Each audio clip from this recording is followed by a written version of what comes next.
Congreso. Para la defensa de la propuesta tiene la palabra el señor Requena Ruiz por un tiempo de 12 minutos.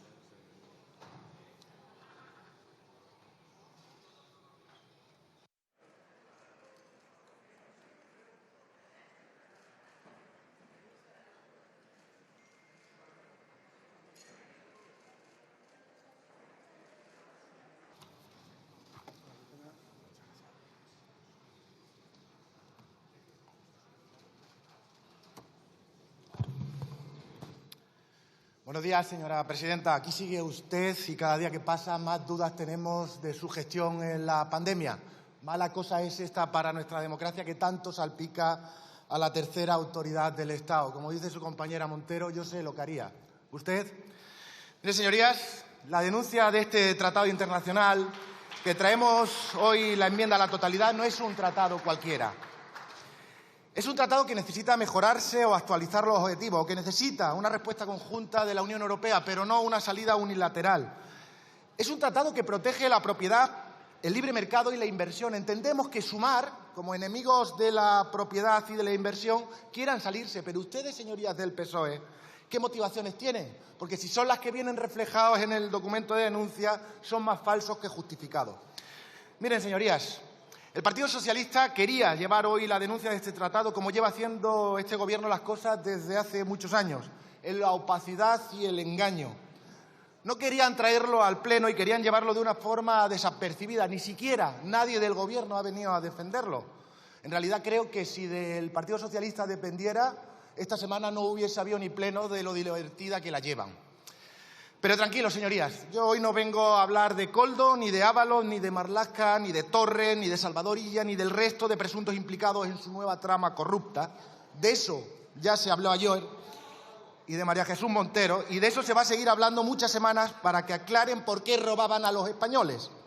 Y lo hacían mientras la vicepresidenta tercera, artífice de esta denuncia, era la responsable de una desescalada con un comité de expertos que nunca existió. Hoy lo que deben darnos explicaciones sobre qué hay detrás de su intento de tramitar la salida de la Carta de la Energía de la forma silenciosa en que la llevan, a escondidas, casi surrepticia, restándole importancia y de forma unilateral, sin consultar con nadie y fundamentando la decisión en un informe que contiene tantas inconcreciones como argumentos falsos. Y encima por el procedimiento de urgencia. ¿Pero qué urgencia, señorías? ¿Alguien del Gobierno se ha leído el tratado? Si una vez que salgamos las inversiones todavía están protegidas durante 20 años. La única urgencia que tiene el Gobierno es no consultar con nadie y no consensuar con la alternativa de Gobierno una cuestión que debería ser objeto de consenso, como es un tratado que está firmado desde hace 30 años. Pero no solo no consensúan, también mienten. Y es que en respuesta parlamentaria a este grupo, la señora Teresa Rivera dijo que el objeto de España era modernizar el Tratado de la Carta de la Energía para alinear los objetivos al Acuerdo de París y al Green Deal. Si no han sido capaces de modernizar el tratado, presidencia española de la Unión Europea de por medio, deducimos, por tanto, que han fracasado. ¿En qué quedó todo aquello? ¿Para qué ha servido a la presidencia española de la Unión Europea? Si han fracasado en su propuesta de reforma del mercado eléctrico, han fracasado en la extensión de la sección ibérica como solución ibérica al resto de Europa, porque era un timo. Fracasan disparando a las compras de gas ruso. Ya van más de 8.000 millones de financiación de la guerra a Rusia. Fracasan en su oposición a la energía nuclear y han fracasado en un acuerdo conjunto de la Unión Europea para reformar el Tratado de la Carta de la Energía. El liderazgo de este Gobierno y de Teresa Rivera, desde luego, es escaso, nulo, es inexistente. ¿Para qué sí ha servido la presidencia española de la Unión Europea? Para colocar a Calviño al frente del Banco Europeo de Inversiones y para que su Gobierno traicione a España con la sede de la Autoridad Europea contra el Blanqueo de Capitales y Financiación del Terrorismo, votando en contra de Madrid y en favor de Alemania. ¿Qué hay detrás de eso, señorías del Gobierno, señores del PSOE? ¿Es simplemente animadversión a Madrid? ¿O es que no quieren tener cerca la sede que puede perseguir el blanqueo de capitales porque temen que su primera decisión vaya contra la trama corrupta que le afecta a usted, al ministro de Interior, al ministro de Política Territorial, al ministro Ábalos, a Illa o al número 3 del Partido Socialista? Sea cual sea el motivo, a nosotros nos parece vergonzoso. Pero, señorías, decía al principio que este tratado no era un tratado cualquiera y su persistencia en denunciarlo retrata claramente lo que han sido los gobiernos sanchistas para la seguridad jurídica. Lo van a entender enseguida, señorías. Si ustedes leen los fundamentos de la denuncia que se hace por parte del Gobierno, en ella se dice que la Carta de la Energía protege inversiones en combustibles fósiles, que la permanencia de España en el tratado resulta poco coherente con las políticas energéticas y ambientales del Gobierno, o que España ha sido sometida a 51 procedimientos arbitrales con unas reclamaciones de más de 10.000 millones de euros. Claro, leyendo solamente esto, pudiera parecer que las aspiraciones de salirse del tratado son lícitas. ¿Quién se puede oponer a que no se protejan las inversiones en combustibles fósiles o a que no nos impongan más laudos? Pero ¿cuál es la realidad? La realidad no es esta, la realidad es que la totalidad de los arbitrajes condenatorios contra España, invocando la Carta de la Energía, no son por fomentar inversiones en combustibles fósiles. No están promovidas por quienes desarrollan actividades empresariales contrarias a la transición ecológica. Hay un detalle muy importante en este tratado que el Gobierno no dice en la denuncia y que esconde, y es que la totalidad de los procedimientos arbitrales contra España surgen por el irresponsable fomento de renovables en el Gobierno socialista de Zapatero, el padrino de todos ustedes. Inversiones que se hicieron a partir del año 2007 gracias a generosos, abultados incentivos que permitían obtener cuantiosos beneficios, generando una burbuja especulativa que aprovecharon masivamente fondos de inversión. Lo dicen los propios arbitrajes. Es decir, el Gobierno socialista de Zapatero fomentó una política de desarrollo renovable con incentivos que estaban muy por encima del precio de mercado. ¿Y quiénes fueron los principales perceptores de estos beneficios abultados? ¿Quién paga todo esto? Pongan atención, señorías. Todo esto lo seguimos pagando todos los consumidores españoles de nuestra factura eléctrica, desde los consumidores vulnerables a los autónomos, las pymes o los consumidores industriales. ¿Y quién se lo lleva, señorías? Empresas fomentadas al amparo de esta política de Zapatero, que tenían su sede fiscal, pongan atención, en Luxemburgo, la base de operaciones de Ávalo y Coldo, en Jersey, en Malta, en Holanda, en Reino Unido, en Abu Dhabi, y un largo etcétera de fondos de inversión constituidos o en paraísos fiscales o en países fiscalmente muy atractivos. Y paralelamente a todo ello, había otra ingente cantidad de dinero público que se destinó a empresas nacionales como Isofotón. La recordarán, que es la empresa que contrató a Teresa Rivera después de que se le dieran avales, incentivos, subvenciones y préstamos a fondo perdido que aprobaron María Jesús Montero, que se acaba de ir, y Luis Planas cuando estaban en la Junta de Andalucía, que acabó finalmente en un concurso de acreedores. Por cierto, ¿dónde está Teresa Rivera? No la vemos. Es la artífice de la denuncia de este tratado. Ayer vino a arropar al presidente del Gobierno para no dejarlo solo contra Ábalos. Hoy no sabemos dónde está. Pues miren, señorías, no había ni un solo gobierno socialista que no estuviera salpicado. Y no había ni un solo paraíso fiscal que no sacara tajada a costa de España, a costa de la mayoría social de nuestro país, que es quien paga todo esto. ¿Les suena a ustedes el modus operandi del Partido Socialista? Pero es que más grave aún. Había 65.000 familias españolas, 65.000 pequeños ahorradores que decidieron invertir en 2007 y a partir de 2010 les aplicaron un recorte insoportable que han llevado a la ruina a la casi totalidad de los pequeños inversores españoles porque no pueden ir a los arbitrajes internacionales y este Gobierno no quiere escucharles.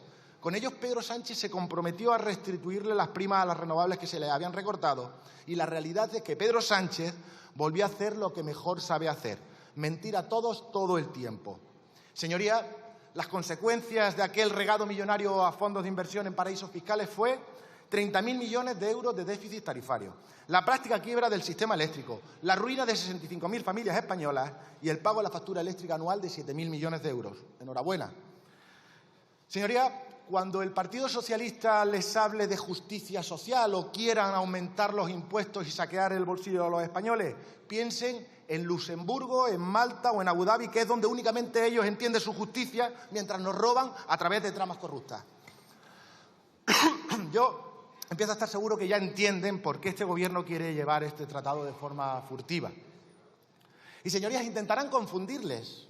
Les hablarán del impuesto al sol, que no existió, según respuesta por escrito del Gobierno. Les hablarán del éxito en energías renovables, cuando somos el país de Europa que más gas ruso quema. Les hablarán del liderazgo en Europa, cuando la realidad es que solo nos ha servido para que se coloque Calviño y parece que también buscan la colocación de Teresa Rivera. Querrán señalar al Partido Popular por intentar apagar el fuego que Zapatero inició. O les hablarán de seguridad jurídica. Les voy a hablar yo de seguridad jurídica. Váyanse a la primera página del informe del Consejo de Estado que denuncia este tratado de la Carta de la Energía. ¿Quién lo firma? Magdalena Valerio, una presidenta cuyo nombramiento ha sido anulado por el Tribunal Supremo porque, como todo lo que hace este Gobierno, no está al servicio del interés general, sino que está al servicio del interés particular. Y el reconocido prestigio de Magdalena Valerio es como el reconocido prestigio de este Gobierno, inexistente. Un Gobierno que no respeta la separación de poderes y ataca a fiscales y jueces, que señala a medios y periodistas por hacer su trabajo, que sigue negociando una amnistía que dinamita la esencia de la democracia española y europea, a cambio no de una legislatura ya estéril, sino al servicio de los peores y contra cualquier seguridad jurídica. Señorías, solicitamos el voto favorable a esta enmienda de debate a la totalidad, utilizando los propios argumentos del Gobierno, de la Comisión y del Parlamento, que dicen que se pretende alcanzar una posición común durante el primer trimestre de 2024 para la retirada ordenada de la Unión Europea al completo del Tratado de la Energía. Por tanto, si esto es así, ¿por qué esta denuncia unilateral contra el criterio de la Comisión y del Parlamento Europeo? El aplazamiento que mi grupo solicita tiene todo el sentido, porque no es cierto, como dice el Gobierno, que una vez denunciado al año siguiente nos salimos. Y como ya he dicho al principio, las inversiones están protegidas durante 20 años más. Además, señorías del Gobierno, ustedes ponen como ejemplo a otros países cuando saben que los arbitrajes tienen una naturaleza completamente diferente. El procedimiento se ha hecho no desde la unilateralidad, sino que se ha hecho desde el consenso. Por ejemplo, el Reino Unido ha anunciado su salida del tratado y en su comunicado se lee que después de consultar con empresas, sector, sociedad civil, hemos iniciado el proceso de salida del Tratado de la Carta de la Energía. ¿Con quién ha consultado este Gobierno? Con nadie. Este es el estilo Rivera Sánchez, no consultar con nadie. Por cierto, ya le advertimos que en su propuesta de creación de la Comisión Nacional de la Energía no vayan por la vía de la unilateralidad, porque se van a encontrar enfrente al partido mayoritario de este Congreso, que es el Partido Popular. No queremos más sectarismo y colonización de las instituciones. No queremos una comisión al servicio de Rivera para blindar su modelo energético fracasado. No queremos un instrumento más al servicio del Gobierno. Porque este Gobierno ha convertido a España en el país con mayor grado de inseguridad jurídica. ¿Saben ustedes que desde mediados de 2023 España supera a Venezuela en laudos internacionales impagados? Este Gobierno tenía la firme intención de convertirnos en Venezuela. Pues bien, ya lo han conseguido. No se lo pongamos más fácil y voten a favor de nuestra enmienda. Muchas gracias.